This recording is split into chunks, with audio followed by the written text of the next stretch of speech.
بسم الله الرحمن الرحيم. الحمد لله رب العالمين، والصلاة والسلام على أشرف الأنبياء والمرسلين وعلى آله وأصحابه أجمعين ومن تبعهم بإحسان إلى يوم الدين. يا أيها الذين آمنوا اتقوا الله حق تقاته ولا تموتن إلا وأنتم مسلمون. يا أيها الناس اتقوا ربكم الذي خلقكم من نفس واحدة وخلق منها زوجها وبث منهما رجالا كثيرا ونساء واتقوا الله الذي تساءلون به والأرحام إن الله كان عليكم رقيبا. يا أيها الذين آمنوا اتقوا الله وقولوا قولا سديدا يصلح لكم أعمالكم ويغفر لكم ذنوبكم ومن يطع الله ورسوله فقد فاز فوزا عظيما. اما بعد، محترم حضرات اور پردہ نشین خواتین اسلام، نماز تراویح کے بعد آپ کے سامنے مختلف رسوم و رواج کا تذکرہ ہم نے شروع کیا ہے. گفتگو کو آگے بڑھانے سے پہلے ایک بنیادی بات آج آپ کے سامنے میں پہلے ذکر کر لیتا ہوں. دیکھیے، یہ جو رسم و رواج آپ کے سامنے بیان ہو رہے ہیں، جن کا ذکر کیا جا رہا ہے، یہ وہ رسم و رواج ہیں جن کو ہم جانتے ہیں. یعنی میرے علم میں، میری معلومات میں جو رسم و رواج ہے، میں ان کے متعلق بات کر رہا ہوں. اور ایک بہت بڑی سچائی، اس کا اظہار یہاں آپ کے سامنے کر دوں، ہمارے سماج میں جو رسوم و رواج ہیں اس سے کہیں زیادہ عام ہیں. یعنی اتنے رسم و رواج ہیں کہ بہت ساروں کے نام نہیں ہیں لیکن رواج ہے، اور بہت ساروں کے نام بھی ہیں، رواج بھی ہے، لیکن ہمیں پوری معلومات نہیں ہے. تو کرنا کیا ہے؟ میں یہ کوشش کر رہا ہوں آپ کے سامنے کہ سماج میں رائج مختلف جو رسم و رواج ہیں، ان میں سے نمایاں اور اہم جو رسم و رواج، اور خاص طور پر جن کی جانکاری مجھے حاصل ہے یا ہو سکی، ان کا میں تذکرہ آپ کے سامنے کر رہا ہوں. لیکن اس کا یہ مطلب یہ نہ سمجھیں کہ جن رسومات کا تذکرہ نہ آئے میری گفتگو میں یا ہمارے درس میں، تو آپ یہ سمجھیں کہ چونکہ اس کا تذکرہ نہیں ہوا، ان کے بارے میں نہیں بتایا گیا کہ یہ غلط ہیں، تو یہ جائز رسم ہو سکتی. ایسا نہیں.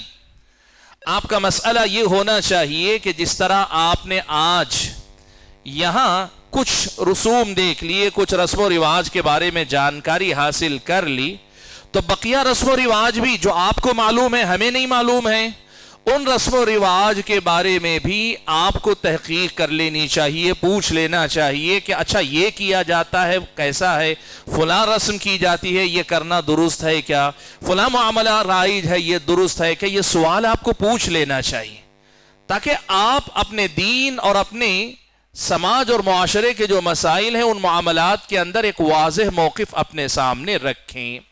یہ بنیادی بات اس لیے ذکر کرنی ضروری سمجھی کہ کل کے درس میں حالانکہ میں نے کچھ باتیں ذکر کی، لیکن پھر بھی کچھ باتیں مجھے معلوم تھی پھر بھی رہ گئی ہیں، اور بعد میں بعض حضرات نے اور بھی بہت ساری باتوں کے بارے میں تذکرہ کیا کہ اور بہت ساری رسمیں ایسی رائج ہیں. تو یہ بنیادی بات آج آپ کے سامنے پہلے ذکر کر دوں کہ جن رسوم و رواج کا میں ذکر کر رہا ہوں، یہ وہ ہیں جو زیادہ مشہور ہیں یا جن کا مجھے علم ہے، ورنہ ہمارے سماج میں جو رائج ہیں اس سے کہیں زیادہ رسم و رواج ہیں.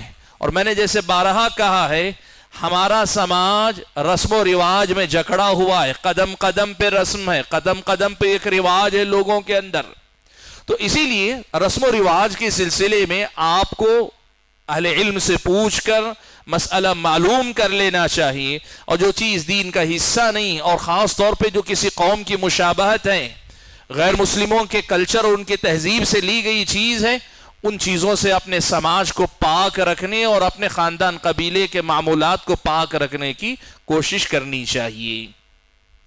کل میں نے آپ کے سامنے چھٹی اور چھلے کا تذکرہ کیا، جن دونوں کا تعلق ولادت سے تھا، بچے کی ولادت اور اس کے پہلے اس کے بعد کے مسائل سے تھا. آج آپ کے سامنے اسی ولادت کے مسئلے سے جڑی ہوئی کچھ اور رسومات، کچھ اور رسم و رواج آپ کے سامنے ذکر کرتا ہوں جو ہمارے سماج میں رائج ہیں، جو کہ ناجائز ہیں، غیر شرعی ہیں. انہی میں سے کل جو میں نے آپ کے سامنے ذکر کیا، چھلے کی رسم. چھلے کی رسم 40ویں دن پانی لہلا کر رسم کرنا اور دعوت کرنا، یہ چھلا ہے. لیکن یہ بھی آپ جان لیں کہ یہ ایسا نہیں ہے کہ صرف 40ویں دن ہی ہوتا ہے، اس سے پہلے 11ویں دن کا پانی نہلایا جاتا ہے خاتون کو، جو زچہ خاتون ہوتی ہے اس کو، اور پھر کچھ اور دن کا پانی، کچھ اور دن کا پانی، اور آخری دن سے پہلے سنا ایک پانی ہوتا ہے جسے میلا پانی کہا جاتا ہے، میلا پانی، اور اس میلے پانی کا ایک الگ مطلب ہے خواتین کے پاس۔ ایسی بہت رسمیں آپ باریکی میں جا کر دیکھیں گے، پوچھیں گے بوڑھی عورتوں سے۔ نئے زمانے میں لوگ جس طرح دین سے دور ہوئے نا، ایک اچھی بات ہوئی، رسم و رواج سے بھی نیو جنریشن ذرا دور ہوئی، اسی لیے ذرا کم رسم و رواج دیکھنے کو ملتی۔ دین سے ایک طرف جہاں دور ہو رہے نا، وہ رسم و رواج سے بھی ماڈرن ہونے کے چکر میں دین سے دور ہوتے ہوتے رسم و رواج سے بھی دور ہو رہے ہیں۔ وہ رسم و رواج سے دور ہونا اچھی بات، ورنہ ہمارے اور آپ کے جو قدیم رسم و رواج ہیں اتنے ہیں کہ آپ حیران رہ جائیں گے۔ میں نے دیکھا ہے پرانی بوڑھیوں کو دیکھتے ہوئے، انڈا جو برتن میں پکاتے وقت توڑ کر ڈالتے نا، وہ انڈا توڑ کے ڈالتے وقت بھی پڑھنے کی دعائیں الگ الگ رسم ہے لوگوں کے پاس، اتنے رسم و رواج میں جکڑے ہوئے ہیں۔ تو بتانا یہ ہے کہ چلہ یا اس سے پہلے کی جتنی رسمیں ہیں اسلامی شریعت میں، سوائے نفاس کے ایام میں انتظار کر کے پاکی کا غسل کرنے کے، اسلامی شریعت میں کوئی رواج اس چلے سے متعلق اسلامی شریعت میں نہیں ہے۔ اس لیے سماج میں جو کوئی رواج اس قسم کا ہے، اس رواج سے باہر نکل آنے کی ضرورت ہے۔ اچھا، ولادت سے متعلق ایک رسم اور ہے، اس رسم کا نام ہے ستوہ۔ یہ ستوہ کیا ہے؟ خاتون خانہ، خاتون کی جو حمل کی مدت ہوتی ہے، 7 مہینے جب پورے ہوتے ہیں تو 7 مہینے پورے ہونے تک عام طور پہ رواج یہ ہے کہ عورت اپنے شوہر یا اپنے سسرال کے ہاں رہتی ہے، شوہر کے ساتھ رہتی ہے، جوائنٹ فیملی ہے تو سسرال میں رہتی ہے۔ اب 7ویں مہینے میں لڑکی کے گھرانے والے پکوان پکاتے ہیں، پکوان پکانے کے بعد کچھ تحفے تحائف لے کر یا کم سے کم صرف پکوان لے کر لڑکی کے گھر جاتے ہیں۔ لڑکی کے گھر سے مراد یا تو شوہر والا گھر یا سسرال والا گھر، اور جانے کے بعد یہ سارا پکوان وغیرہ وہاں کبھی لڑکی کو کھلائے یا لڑکی کھائی نہیں کھائی، لیکن وہاں جو موجود لوگ ہیں ان کو کھلا کر پھر وہاں سے لڑکی کو اپنے ساتھ اپنے گھر لے آتے ہیں، اور باقی 2 ماہ کہیے اپنے ہاں رہ کر ولادت کے مرحلے تک لے جاتے ہیں لڑکی کو۔ اب اس میں کئی باتیں ہیں۔ پہلی بات تو یہ کہ 7ویں مہینے تک لڑکے کے گھر میں رہے گی، 7ویں مہینے کے بعد وہ اپنے ماں باپ کے گھر آ جائے گی۔ یہ رسم ہے، یہ رسم ہے، ایسا نہیں ہونا چاہیے۔ ضرورت پڑتی ہے، سہولت ہے یا ضرورت پڑتی ہے پہلے مہینے سے ماں کے گھر میں رہنے دیجئے، اور آپ کے لیے ممکن نہیں ہے 9ویں مہینے تک آپ اپنے گھر میں رکھیے، یہ کوئی ضابطہ نہیں۔ ہمارے سماج میں یہ 7 مہینے کی تاریخ کا بڑا اہتمام ہے۔ میں آپ کو بتانا چاہوں گا، میاں بیوی کے جھگڑے ہوتے ہیں نا، جو طلاق کے خلا کے جھگڑے، ہمارے پاس فیصلے کے لیے آتے ہیں یا مشورہ لینے کے لیے آتے ہیں یا کم سے کم جو ہے کاؤنسلنگ کے لیے آتے ہیں، تو پھر اس میں جو شکایتیں سامنے آتی ہیں، ان شکایتوں میں سے کئی شکایتوں کا تعلق اس ستوے کی رسم سے ہے۔ کیا شکایت ہے؟ 7ویں مہینے کے بعد بھی مجھے اپنی امی کے گھر میں نہیں بھیجے۔ ضروری نہیں ہے۔ یا ان کی طرف سے شکایت یہ ہوتی ہے کہ ابھی 7واں مہینہ ہوا ہی نہیں، 5ویں مہینے ہی میں یہ اپنے ماں باپ کے گھر چلی گئی تھی، سسرال کی طرف سے شکایت۔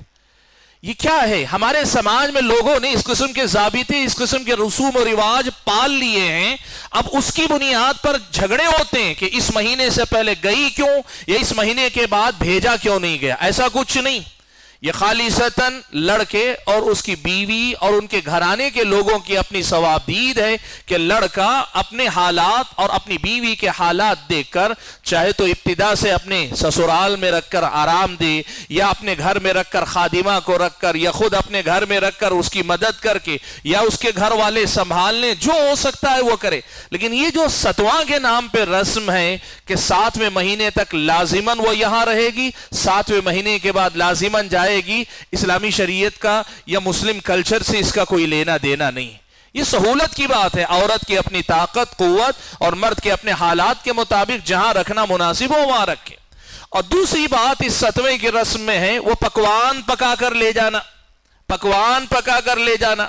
بلکہ بعض لوگوں نے تو یہاں تک بتایا کہ پکوان میں خاص چیزیں پکا کر لے جانا، ایسے ہی کوئی پکوان نہیں چلتا، خاص چیزیں۔ ستویں کا پکوان بھی الگ ہے، یہ ساری چیزیں وہ رسم و رواج ہیں جو ہمارے سماج میں لوگوں نے عام کی ہوئی ہیں. اسلامی شریعت میں ان کا کوئی لینا دینا نہیں. اب اگر کوئی آئے اپنی بیٹی کو لے گئے اور پکوان وغیرہ کچھ نہیں لائے, اب وہ تانے کا سبب. آئے خالی ہاتھ اپنی بیٹی کو لے کر چلے گئے, جی ہاں بیٹی کو لینے کے لیے آئے تھے تو بیٹی کو لے کر گئے, یا پکوان نہیں لائے, اس کی شکایت کرنے کا کیا مطلب ہے؟ لوگ اسے یہ نہیں کہتے کہ اسے بے عزتی کا معاملہ سمجھتے ہیں. بات سمجھیے, کھانے کا لالچ نہیں ہے, کھانے کا لالچ, وہ اسے بے عزتی کا معاملہ سمجھتے ہیں کہ اگر وہ آئے پکوان ساتھ میں لائے بغیر چلے گئے تو انہوں نے گویا بے عزتی کر دی ان کی. یہ ہمارے سماج کے اندر رائج رسموں میں سے کچھ رسموں کی شکلیں ہیں. ولادت سے متعلق اور جو رسمیں ہمارے پاس رائج ہیں ان میں سے ایک ہے مختلف قسم کے تعویذ حاملہ خاتون کو پہنانا. مختلف قسم کے تعویذ, حمل ہو تو پہلے مرحلے مہینے میں پہنانا, پھر مہینے گزرنے کے ساتھ نئے نئے تعویذ پہنانا. اور تعویذ پہنانے کے بھی الگ الگ طریقے, جسم کے الگ الگ حصوں پہ الگ الگ قسم کے تعویذ باندھے جاتے ہیں. کبھی پیر کے نچلے حصے یعنی ٹخنے کے پاس, کبھی رانوں کے پاس, کبھی پیٹ پر, کبھی بازو میں, کبھی گلے میں, پتہ نہیں کہاں کہاں خاتون کو طرح طرح کے تعویذ پہنائے جاتے ہیں. یاد رکھیے گا, تعویذ لٹکانا شرک ہے, شرک اصغر ہے. اور اگر تعویذ پر ہی بھروسہ ہو جائے یا تعویذ جس پیر فقیر کا نام کا ہے اس پر اگر بھروسہ کر کے کوئی پہنے تو پھر تو یہ شرک اکبر ہے جو آدمی کو دائرہ اسلام سے نکال لے جاتا ہے. جو رسوم ہمارے رسم و رواج ہمارے سماج میں رائج ہیں ولادت کے موقع پر, ان میں سے ایک بڑا مسئلہ یہ طرح طرح کے تعویذ ہیں. اور اس تعویذ میں بھی کیا ہے؟ نارمل ڈیلیوری کے تعویذ. جی, خاتون کو تکلیف نہ ہو, حمل کے ایام کی تکلیف ہلکی ہو یا نہ ہو اس کے تعویذ. اور لڑکا چاہیے لڑکا ہونے کا تعویذ, لڑکی نہیں چاہیے لڑکا ہونے کا تعویذ. اور حد تو یہ ہے کہ لڑکا یا لڑکی ہو تو گورا ہونا چاہیے اس کا تعویذ. لوگوں نے اپنے آپ کو کیسے کیسے جھمیلوں میں الجھا رکھا ہے, سبحان اللہ. اگر آپ کوئی غذا کھاتے ہیں, غذا سے آدمی کی صحت پہ اثر ہوتا ہے, خاتون کی صحت پر اور بچے کی صحت پہ, غذا کھائیے, کوئی منع نہیں کرتا. کوئی غذا ایسی ہے جس کے کھانے سے آپ کی صحت پر, بچے کی صحت پر, بچے کے رنگ پر, آپ کے رنگ پہ اثر پڑتا ہے, کھائیے. لیکن یہ تعویذوں کا چکر کیا ہے کہ طرح طرح کے تعویذ اور الگ الگ موقعوں کے تعویذ, رسم و رواج کا جو جس بندھن میں ہم بندھے ہوئے ہیں نا, اس میں سے ایک بڑا مسئلہ ہے یہ زچہ اور پھر بچہ ہو جانے کے بعد, اور بچے کے گلے کے تعویذ, پھر پیدا ہونے کے ساتھ پھر بچے کے گلے کے تعویذ شروع ہو جاتے. ذرا بچے کو لوز موشن شروع ہوئے, تعویذ پہنا دیا. بچے کو ذرا برابر یہ ہوا, رونے لگا بچہ, اس کے گلے میں تعویذ پہنا دیا. یہ تعویذوں کا جو چکر ہے نا, یہ اس قدر زیادہ عام ہے کہ اللہ کی پناہ. اور میں آپ کو راز کی بات بتاؤں, بہت سارے افراد اپنے گھروں کی خاتون کو ضرور یہ پہناتے ہیں, اس لیے کہ ان کو گارنٹی ہے یہ گھر کے اندر رہے گی, باہر لوگوں کو دکھائی نہیں دے گی.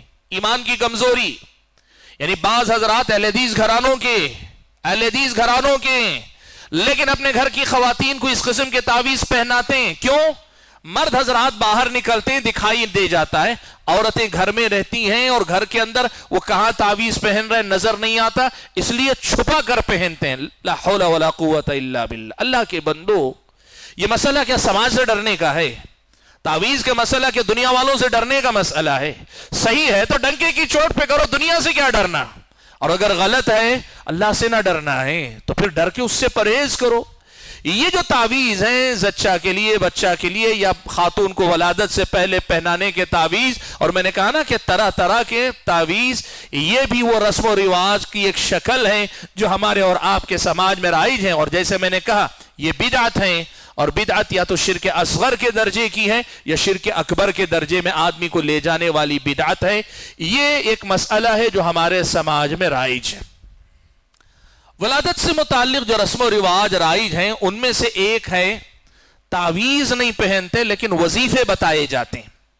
وظیفے بتانے کا مطلب کیا ہے؟ یا تو کچھ قرآن کی آیتیں یا پھر کچھ دعائیں ایسی بتائی جاتی ہیں جو قرآن کی آیت یا حدیث میں آئی ہوئی دعائیں ہیں. مسئلے کو ذرا نزاکت سے سمجھے. دیکھیے ایک مسئلہ ہے، قرآن کی کوئی آیت آپ پڑھتے ہیں، اللہ تعالیٰ سے اس کی برکت کی امید رکھتے ہیں، قرآن کی کسی بھی آیت سے بالکل جائز ہے، قرآن شفا بھی ہے، آپ بالکل اس سے شفا حاصل کر سکتے ہیں۔ اور اگر اللہ کے نبی صلی اللہ علیہ وسلم نے درد کی، تکلیف کی جو دعائیں سکھائی، خاتون اپنے درد کے وقت ان دعاؤں کو پڑھتی ہے، بالکل جائز، بات ان کی نہیں ہو رہی ہے۔ لوگ وظیفے بتاتے ہیں مثال کے طور پر کہ فلاں سورت کو صبح میں 21 بار پڑھو، یا فلاں آیت کو شام میں 101 بار پڑھو، یا فلاں سورت کو بار بار پڑھو تو لڑکا ہوگا، فلاں سورت کو بار بار پڑھو بچے کا رنگ کھلے گا، سورہ یوسف اگر پڑھو گے تو بچہ جو خوبصورت ہوگا۔ یہ جو وظیفے جو بتائے جاتے ہیں نا، یہ خود بھی رسم و رواج کی قبیل سے۔ دیکھیے ایک بات میں آپ کو بتاتا ہوں، بیماریوں میں بھی وظیفے بتائے جاتے ہیں، اگر ان کی حیثیت صرف ایک آدمی کے تجربے کی ہے، آدمی کہتا ہے کہ میں نے فلاں آیت کو پڑھا تو تجربے کی روشنی میں اسے مفید پایا ہے، آدمی تجربے کو تجربے کے مرحلے میں رکھ کر عمل کرے، بات الگ ہوتی ہے۔ لیکن جو وظیفے کے طور پر گارنٹیڈ وظیفہ ہے، یعنی اگر آپ فلاں سورت اتنی بار پڑھیں گے اور اس میں بسا اوقات کچھ چیزوں کا اضافہ ہو جاتا ہے، کیسے؟ فلاں چیز پہ پڑھیں، مثال کے طور پہ زمزم کے پانی پہ دم کر کے پیئیں گے، یا پھر یہ کہ کھجور پہ آپ پڑھیں گے، یا گھر میں استعمال کی مختلف جو چیزیں ہوتی ہیں زعفران پر یا کاجو پر یا فلاں پر، الگ الگ قسم کی چیزوں پہ۔ یہ رسم و رواج کا ایک اور طریقہ ہے کہ لوگ طرح طرح کے وظیفے اپنی طرف سے سناتے جاتے ہیں۔ دیکھیے ایک بات یاد رکھیے، علماء اور بہت سارے اپنے مفتی حضرات اس قسم کے وظائف آپ کو سناتے ہیں، آپ علماء اور مفتی حضرات کو بھی سمجھنا چاہیے کہ یہ عوام الناس آپ کے وظیفے کو وہ قرآنی تعلیمات کا کوئی نتیجہ، حدیث رسول کی کوئی ہدایت، شریعت اسلامیہ کی کوئی رہنمائی سمجھ کر عمل کرتی ہیں۔ آپ کہیں گے نہیں، ہم نے تو صرف اسے اپنے تجربے کی شکل میں بتایا، آپ نے تجربے کی شکل میں بتایا، لیکن سننے والے لوگ اسے کس معنی میں لیتے ہیں؟ وہ سمجھتے ہیں کہ یہ شریعت کا کوئی مسئلہ، یہ دین کا کوئی مسئلہ۔ یہ جو وظیفے لوگ طرح طرح کے بتاتے ہیں نا، یہ وظیفے بھی رسم و رواج کی قبیل کی ایک شکل ہیں جو ہمارے سماج میں رائج ہیں۔ ولادت میں آسانی کے لیے لوگ وظیفے دیتے ہیں، طرح طرح کے کاموں کے لیے۔ ایسے کوئی وظیفے اسلامی شریعت میں آپ کے لیے نہیں سکھائے گئے، ان وظیفوں سے پرہیز کیجیے۔ باقی اللہ کے نام، اللہ کے ناموں کی برکت ہے، قرآنی آیات ہیں ان کی برکتیں ہیں، اور اللہ تعالیٰ کے نبی نے جو دعائیں سکھائیں، دعاؤں کی اپنی برکت ہے، لیکن جہاں جیسے سکھایا ویسے استعمال کیجیے۔ طریقہ اپنی طرف سے آپ دیں گے، نمبر آپ اپنی طرف سے فکس کریں گے، یہ بدعت میں داخل ہو جائے گا، اور بدعت میں داخل ہوا تو آیت ہوگی، لیکن آیت کو غلط طریقے سے استعمال کرنے کی وجہ سے بدعت ہوگی۔ اللہ کے نام ہوں گے، لیکن اللہ کے ناموں کو ایک خاص کوانٹیٹی نمبر میں فکس کر کے بتانے کی وجہ سے وہ بدعت میں جائے گی۔ اس لیے ان چیزوں سے پرہیز کریں، جو مسنون اذکار، جو مسنون دعائیں سکھائی گئیں ان پر بس کیا کریں۔ یہ ہیں ولادت سے متعلق جو ہمارے اور آپ کے سماج میں بدعتیں پائی جاتی ہیں، ان میں سے کچھ بدعتیں۔ اچھا، ان میں سے ایک اور مسئلہ بھی ہے میرے خیال میں، جی ہاں آج کا ذکر کر لیتے، ایک اور مسئلہ بھی اس کا بھی میں ذکر کر لیتا ہوں۔ ہمارے سماج میں جو رواج ہے، اس رواج میں سے ایک بڑا اہم رواج یہ بھی ہے کہ پہلی ولادت جو ہوگی وہ لڑکی کے ماں کے گھر میں ہوگی لازماً، اور اس کے ساتھ اس کا سارا خرچ لڑکی کے گھر والوں کو ہی اٹھانا پڑے گا۔ یہ رواج ہے ہمارے سماج میں، یہ رواج ہے۔ بہت زمانے تک مجھے بھی اس چیز کا پتہ نہیں تھا، بہت بعد میں جا کے مجھے پتا چلا کہ باقاعدہ یہ رواج ہے کہ پہلی ولادت کا خرچہ لڑکا نہیں دے گا، یا لڑکے کے گھر والے نہیں اٹھائیں گے، یہ لڑکی کے گھر والے یعنی لڑکی کے ماں باپ، یعنی پیدا ہونے والے بچے کے ننیال، یا تو نانا نانی اٹھائیں، یا اگر ماموں ذرا طاقتور ہے تو ماموں اٹھائے، یعنی یہ کہ ننیالی رشتہ داروں میں سے کوئی اٹھائے، اور یہ مانا جاتا ہے کہ انہی کا حق ہے۔ حق ہے کا مطلب ان کا فرض ہے کہ وہی کریں۔ اگر کوئی نہیں کرتی ہیں تو پھر اس انداز میں معاملہ کیا جاتا ہے جیسے کوئی حق تلفی ہو گئی۔ لڑکی شکایت کرتی ہے کہ میرے ماں باپ نے میرے بچے کو سنبھالا نہیں، یا لڑکی کے سسرال والے شکایت کرتے ہیں کہ ان کی حیثیت اتنی بھی نہ ہوئی کہ اپنی بچی کی جو پہلی ولادت اپنے گھر میں کرائیں۔ یہ رسم و رواج ہیں، اسلامی شریعت سے اس کا کوئی لینا دینا نہیں، اسلامی شریعت سے اس کا کوئی تعلق نہیں ہے۔ یہ سارے وہ رسوم ہیں. آپ اگر باریکی سے جا کر دیکھیں, آج ایک بات بڑی اہم ذکر کر لیتا ہوں, بات آئی اس لیے کہ یہ جو رسوم ہیں ان میں کہ کئی رسوم کا تعلق غیر مسلموں کے کلچر سے, اس لیے بات ذکر کر لیتا ہوں. کوئی بھی رسم آپ دیکھتے ہیں نا, کوئی بھی رسم کوئی رواج آپ دیکھیں تو آپ ذرا ایک بار معلوم کر لیجئے کہ ہندوؤں کے ہاں یہ ہوتا ہے کیا. ہمارے آس پاس رہنے والے ہندو ہیں, سکھ ہیں, بدھ مت کے ماننے والے ہیں, جین ہیں, دوسرے, اور ہندوؤں میں بھی ذات پات کے نام پہ الگ الگ. آپ معلوم کر کے دیکھیے 90% 90% سے زیادہ ہمارے سماج میں رائج رسم و رواج وہ ہیں جو ہندوؤں کے پاس پائی جاتے ہیں. تھوڑی شکل بدل گئی ہوگی لیکن وہی رسم یا اسی سے ملتی جلتی عین رسم ہندوؤں کے ہاں آپ کو ملے گی. اتنی بات اگر ہم سوچنا شروع کر لیں خود بخود ہمیں سمجھ میں آنے لگے گا کہ دین کے نام پر آج, یا پھر یہ کہ ہماری زندگی جینے کے اصول کے نام پہ لوگ ان عادات و اطوار کے پابند ہیں. یہ عادات و اطوار شریعت اسلامیہ کے سکھائے ہوئے نہیں ہیں, یہ اسلامی شریعت کے دیے ہوئے نہیں ہیں, بلکہ غیروں سے لیے گئے رسم و رواج ہیں. یہ بات سمجھ میں آ جائے گی. حاضرین گرامی قدر, ولادت سے متعلق کچھ رسوم کے رسم و رواج کے تذکرے پر آج کی میں اپنی گفتگو کو یہیں روک لیتا ہوں. اللہ سے دعا کیجئے کہ اللہ تعالیٰ مجھے اور آپ سبھی حضرات اور خواتین کو یہ جو رسم و رواج غلط ہمارے اور آپ کے سماج میں جڑ پکڑ گئے ہیں, ان رسم و رواج سے ہمیں آزاد ہو کر اللہ تعالیٰ کے دین کی, نبی کی شریعت کی پابندی کرنے کی توفیق عطا فرمائے. آمین. وآخر دعوانا الحمدللہ رب العالمین.